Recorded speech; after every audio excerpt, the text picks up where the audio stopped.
So when David asked, by the way, can everyone hear me all right? It's a little tinny, I think, but good. All right, I'll try to have a sonorous voice to counteract the effect here. When David asked me to present about the budget, I thought, oh man, I don't want to bum everyone out. Thankfully, he's like, well, we can get someone else to talk. I'm like, I'm going to have Vance clean up for me because he actually has a lot of optimistic things. He's showing that other states are doing some really neat things through restraint. They're able to do a lot of great things. So I'm going to start off with the dire thing. When Democrats got elected to majorities in the legislative chamber, and of course with the Democratic governor reelected, there's a big question of, now that we have the first Democratic trifecta in a generation, what are their priorities going to be, especially on the fiscal side of things? And were there Republican areas of the budget that had been protected and Democratic areas of the budget that were neglected? And the answer is no. The most important thing about our Democratic majority's priorities is their lack of restraint. So restraint for state governments is a little bit different from the federal government because states, at least Michigan, is constitutionally bound to have a balanced budget, which legislators interpret to mean they can spend anything that they've saved and all of their revenues, but no more than that. Well, our Democratic majority legislators are spending more than that, and they're not going into debt to do it. And so this is kind of an important thing. I think you guys should really know about this, which is the income tax. We had an income tax cut this year. The income tax rate decreased from 4.25% to 4.05%. You may not have noticed this because the governor fought tooth and nail against it, and she's refused to update the withholding tables that employers use to determine how much they set aside to pay for taxes. So you're just supposed to collect a bigger refund next year. But this tax cut was because of this 2015 law. In 2015, legislators increased fuel taxes, increased vehicle registration taxes, and to put lipstick on that pig, they promised future tax cuts in the future as long as revenue increased faster than inflation. And they kicked it off till this year. This is the future. Revenue increased way more than inflation, and this caused this income tax reduction. And unfortunately, the governor, in addition to not letting people keep more in their own paychecks, decided that she was going to interpret that law as to say that, well, the income tax rate is going to go back up next year to 4.25%. I've read the statute. I don't think it says that. In 2015, legislators were pretty clear that it didn't say that. But the Attorney General issued an opinion on the governor's side to say that, yes, the income tax rate is going to go back up to 4.25%. And the legislature was faced with a conundrum. There's this controversial question about what the income tax is going to do next year. Do we budget based on the assumption that it's going to go up when we're not really guaranteed and the clear read in the statute says differently? And since our legislature does not practice restraint, yeah, they absolutely spend all that money, or are planning on spending that money. So not only are they spending every dollar that they had available, and there was a lot of money available. When Republicans lost majorities, they had saved $9 billion. All of that money is gone, and then some.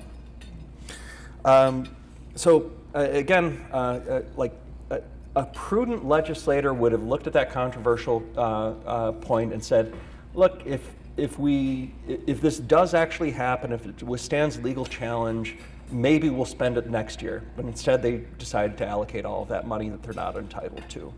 So prudence is not one of their virtues. Neither is propriety. The most recent budget contains so much pork. So these are legislatively directed projects. So we've got, for instance, $5 million going to the Ferris State University Museum of Racism. There's $9 million going to the Detroit Auto Show. There's $450,000 going to build tiny homes in Detroit. There's $900,000 to build a cricket field in Troy. That's just 4 projects of over 300 district projects that spend $1.8 billion of your taxpayer dollars. So all of this is that amount by itself that we're handing out to legislative districts. That's enough to drop the income tax rate not just to 4.05%, but down another to 3.5%. Finally, letting us tax income less than our rival state, Ohio. But our legislators, instead of making this a better business climate for everyone, would rather bring home money to their own districts. And this is a problem to me because this is fundamentally not how legislators are supposed to budget.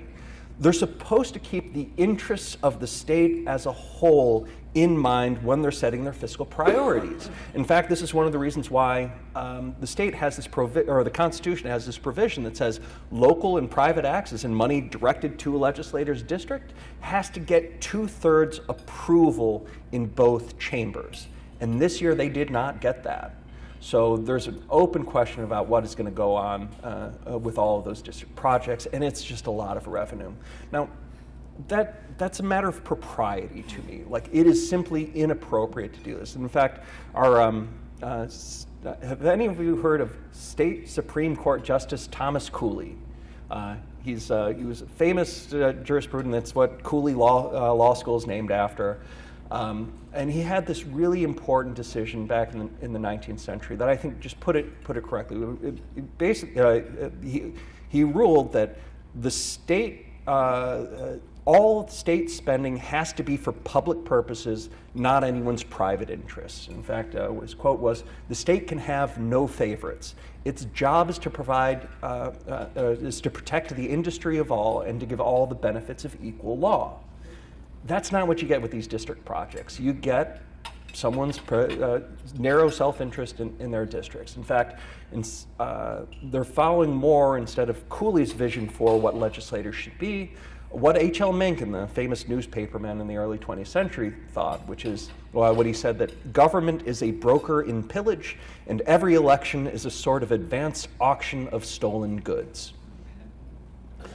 So that's a big part of the budget. It's like most of the language in the budget is trying to get around rules to give money to individual legislators' districts, but that's fundamentally a small part of the budget. It's $47 billion of state tax revenue gets spent, and $1.8 billion of that is for district projects. But the biggest thing that I think you should take away of what's in the budget is what's not in it. There's no more road funding. Like, we have a road funding governor. She finally has Democratic trifectas. They probably shouldn't be arguing about about whether to spend more on roads or not. There's no more road funding in this budget. What there is instead is more district projects, like a couple of $1 million for a drone park in Battle Creek. So again, like, the road funding governor, she doesn't have the excuse that the Republicans in the legislature aren't going to give her what she wants. And yet we have less road funding. And this is a problem because we were really close to the point where roads were getting fixed faster than they fall apart. I mean, that should be the goal. It's like state and local governments own these roads. They need to keep them in good working condition. The road quality was deteriorating. They spent a lot of time. They made it a priority for the state's growing revenues. And we got close to that point. But with inflation and with the lack of increase in revenue, we're further from that point than we are before. So what else do they spend our money on? Education was a big thing. There's $611 million going to school districts on a per pupil basis. That's the way it's supposed to be.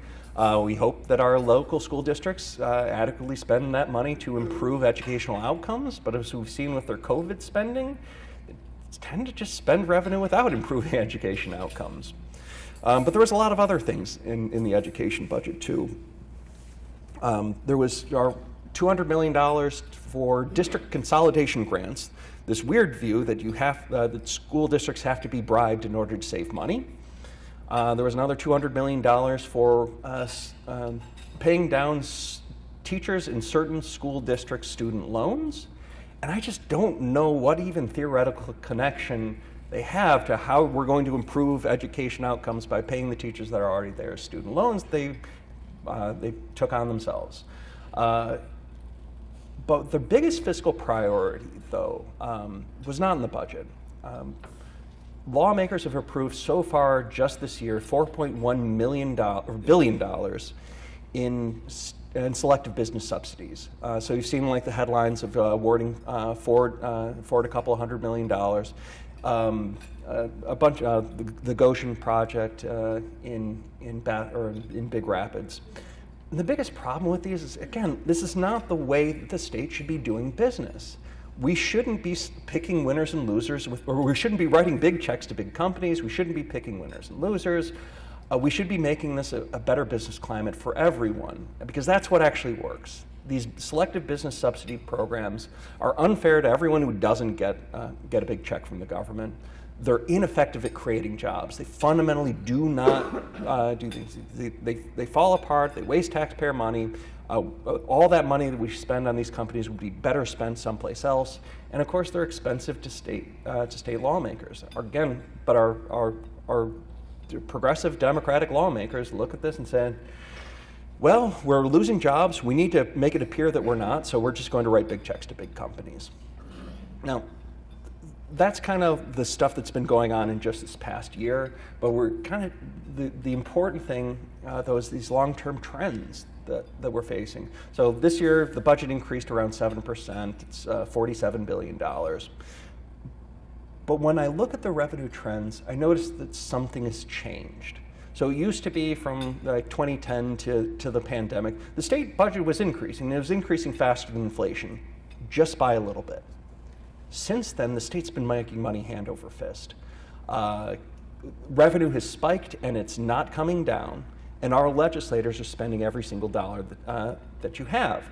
This is a problem because, as you see from all of these things that I've mentioned, these budget priorities, our legislators are not don't seem to be that interested in getting better outcomes for residents. So we spent more than $13 billion increasing the size and scope of the state government, and we don't have a better business climate. We still have as much debt as we have. We just have more spending without any clear outcomes, any better services that are being provided for your typical Michigan resident. And we could be doing so much better. We could have used that money for so much. We could have paid down our school retirement debt. We accidentally made teachers the state's largest creditors, and that's bad for teachers and taxpayers alike. We could have fixed roads. We could have lowered taxes. We could have improved the state's business climate.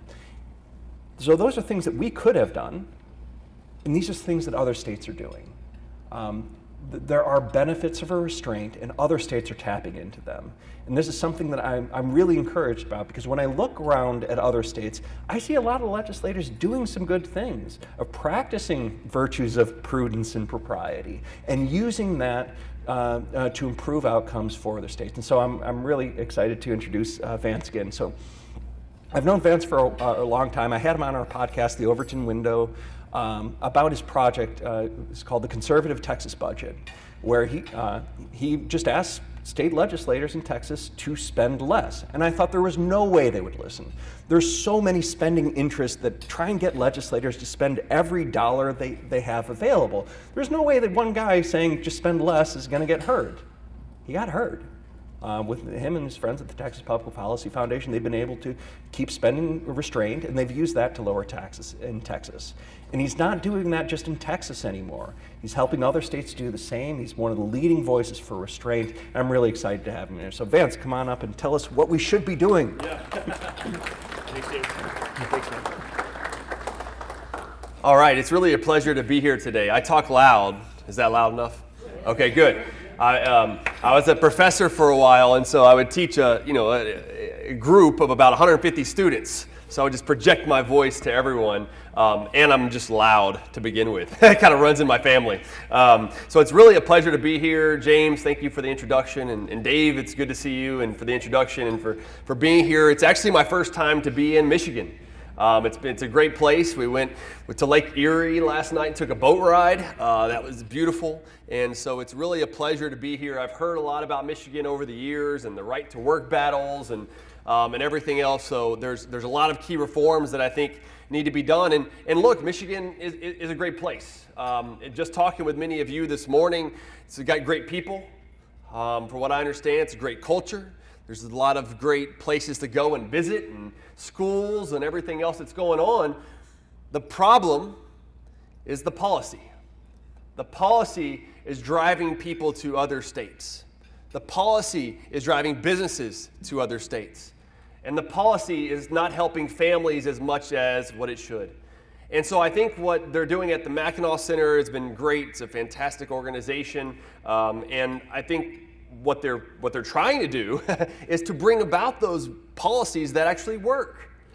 We've seen what happens whenever the President Biden and the administration raise taxes, overregulate, and all the other things that they're doing out of the federal government. We see what that does to the economy and how people's real wages, their wages adjusted for inflation, have been down for 26 straight months. And how difficult it is to get by when the Federal Reserve is printing so much money, all this stuff that's going on in D.C. But then when you get that doubled on or compounded on by state policy, it makes the situation much worse. Much worse. And I know that many of you've lived here all of your life, as some of you have told me this morning. I mean, your family has lived here, your kids and grandkids. And I know it's got to be tough whenever they say, you know what, I'm going to move to another state, right? And that's breaking up families in the process. That's breaking up that bond that's held people together in the institutional framework and knowledge of what Michigan is and what Michigan should be for the future. And so what I'm hopeful to do today is to try to bring you a little bit of evidence of what has worked in some of the other states and what doesn't work. You know, another place in the South, a lot of people are moving from the Northeast and even the West and in the North to the South. And I live near Austin, Texas, in a place called Round Rock, Texas. I've lived in Texas my entire life. For 1 year, I lived in Virginia, McLean, Virginia, when I was the chief economist of the Trump administration's Office of Management and Budget from June 2019 to May of 2020. I helped write the president's last budget, which we found $4.6 trillion in savings, but then Congress threw it in the trash. I helped with the deregulation that was underneath the Trump administration and a lot of good economic growth that was happening before COVID and the pandemic and the shutdowns and everything else. But it gave me a better-eyed view of what happens across the states. To me, states are where the action is. Congress really isn't up to much good. Really, whether it's Republicans or Democrats, you get a lot more spending, you get a lot more deficits. We're over $32 trillion in national debt now. Just the net interest on the debt is going to be over $1 trillion soon. And that is going to have an influence on all of our states. You know, when you look at the overall budget and you see 40% of funding right around there is coming in from the federal funds, which just means another one of your pockets because the government doesn't have money. It all comes from the taxpayer. That is going to come home to roost at some point when, I think it's already coming, when they're paying net interest on the debt of $1 trillion at the federal level. So the state of Michigan needs to look at every one of those dollars, like James well articulated a minute ago, of where those dollars are going. What are the outcomes that you're getting? Should we be spending this much on education when the outcomes aren't there and its test scores are continuing to fall and things of that nature? That's not a good rate of return. Milton Friedman, my favorite economist, said, don't judge a policy by its intentions, but by its results. That's what we've got to start judging our policies by, no matter what they are. So some key things that I was looking at for Michigan is one measure that I think is a good measure is the economic freedom of North America. It's put out by the Fraser Institute, and it measures the burdens of government spending from a number of different ways, tax burdens, and labor market regulations. And this was last year, right? So the data is a little bit old now, so we'll get some updates. I think the new one comes out in September. But Michigan, even before all the right to labor or right to work law was repealed, which was terrible, Michigan ranked 34th. 34th, the back half of all the states. That's going to put it even worse. The spending increases that James just mentioned is going to make this worse. Now, these are all relative, so it may not go down too much because a lot of states are spending a lot right now. But what I will tell you is it will not improve. Still going to be close to 34th. So what can we look at? Let me just give you some other numbers real quick, though, I think, to kind of compare where Michigan is at. When you look at state and local tax burden, and we were talking about taxes earlier, per capita, Michigan ranks the 5th highest in the nation when you look at all these things there. The top income tax rate, which is going down a little bit, but 4.25% was the current rate. The ranking is 15th highest in the nation, this top income tax rate.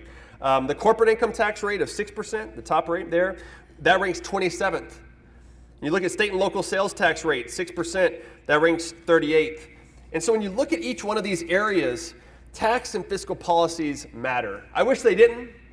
Look, I'm a classical liberal. I'm one who wants limited government to provide order and protection, provide some public goods, and a good court system. That's really it. I could get rid of a lot of the other stuff that's out there. That we had less spending and less taxes in the process, so we have more opportunities to prosper.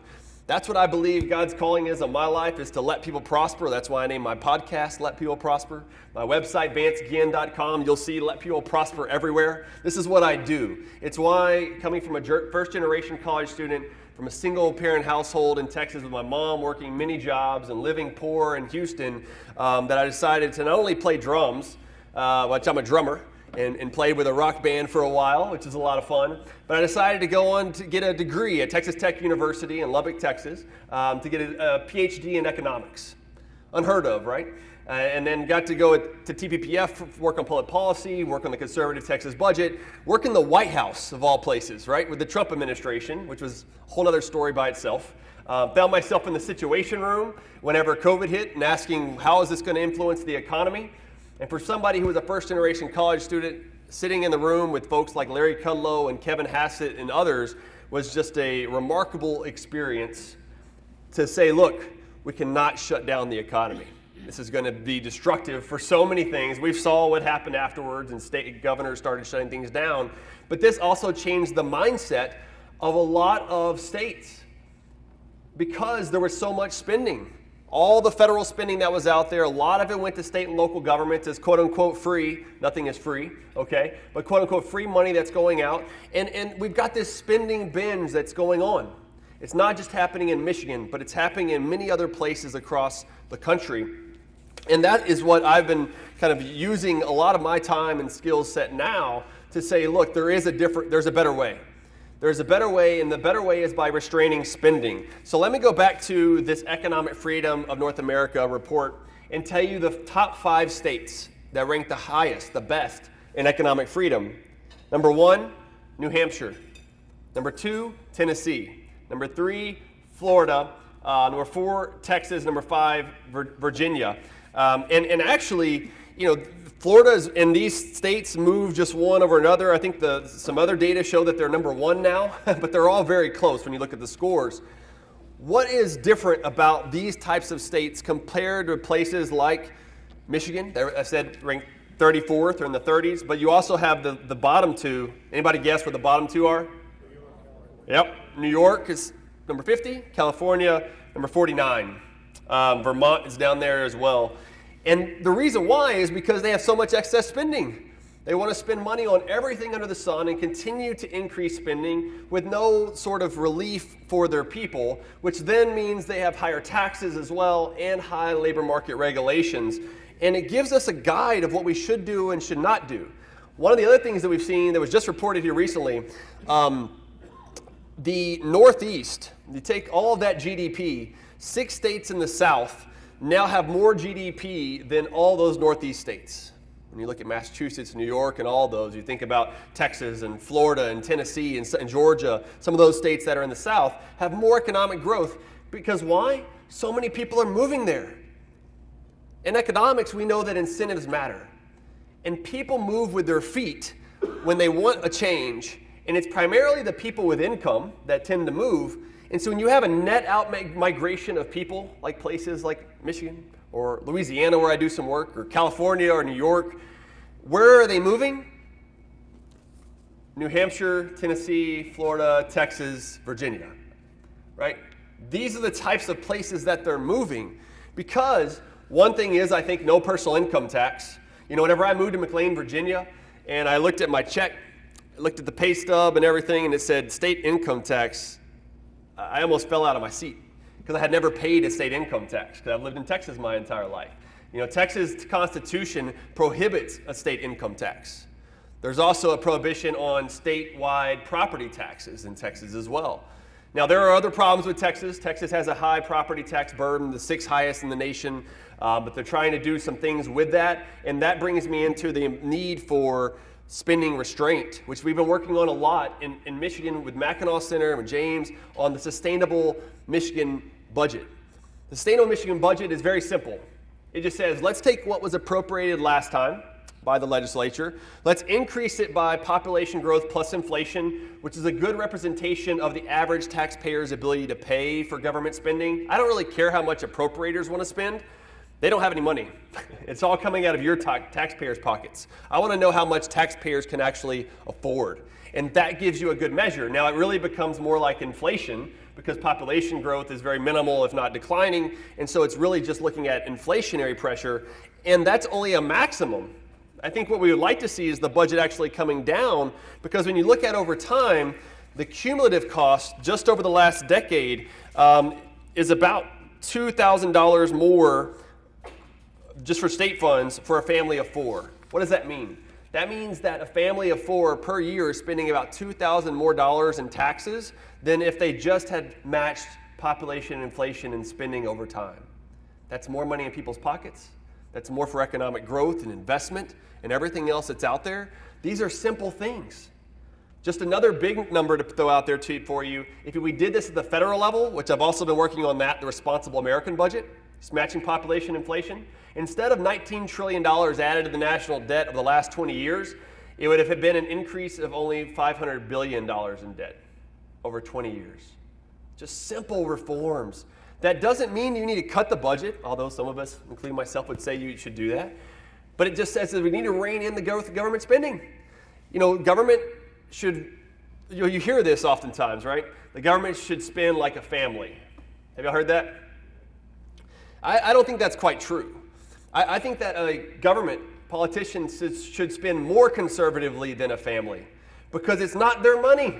It is the taxpayer, it's the family's money. So as they're budgeting, they're allocating it to where they need it to go. But when it's politicians and the government, it's not their money, so they should be even more conservative with it. And so what we've been working on in Texas and some other states is to say, look, let's use the sustainable Michigan model, the conservative budget model of overall, and let's limit government spending to that. And then any revenue that comes in above that, surplus, quote unquote, excess taxpayer dollars that are being collected, use that to reduce your taxes. Don't grow spending by that amount. In Michigan, when you're saying they're already going through rainy day fund and everything else, that money should be returned to the taxpayer. You could choose which one you want to go first, probably income tax. That's a very burdensome form of taxation. Maybe you want to choose that one first. In Texas, they're using their property taxes. They're reducing the school portion of the property tax because that's very burdensome in Texas and mostly controlled by the state legislature. So that just seems to make the most sense. But there also should be spending restraints at the local level. You hear that? I'm trying to, spending restraints at the local level. So that way you have... Turn off what? Okay. Turn it down a little bit. Okay. Check. All right. Check. Okay. So I could talk loud too. You don't have to worry about that too much. But this spending restraint is going to be so important for Michigan and other states to get these things back in line to where they need to be for tax reform, for regulations. Look, if you don't spend it, you don't need to tax it. If you don't spend it, you can't regulate it. You don't run agencies if the spending isn't there. That's why, to me, spending is the main thing. As President Reagan said, we don't have a revenue problem, we have a spending problem. Right? Milton Friedman said the ultimate burden of government is not by how much it taxes, but by how much it spends. That is the ultimate burden of where those dollars are going. And so when we look at the different states, we see what's happening across many of these states, and you find where economic freedom is important. And it's not just about the economic freedom. These states also who have more economic freedom have about 10% more in economic growth. They have more job creation, more net in-migration. There it is. In-migration of people moving to that state. So there's a lot of good opportunities for that. And the last thing I want to say here is, I know Michigan has a pretty low unemployment rate right now that's at least reported, around 3.5%. Sounds good. It's probably many economists would think that's full employment. It's not, because when you look at the labor force participation rate, around 60%, is well below where it was before the pandemic, and also well below where it was in the early 2000s.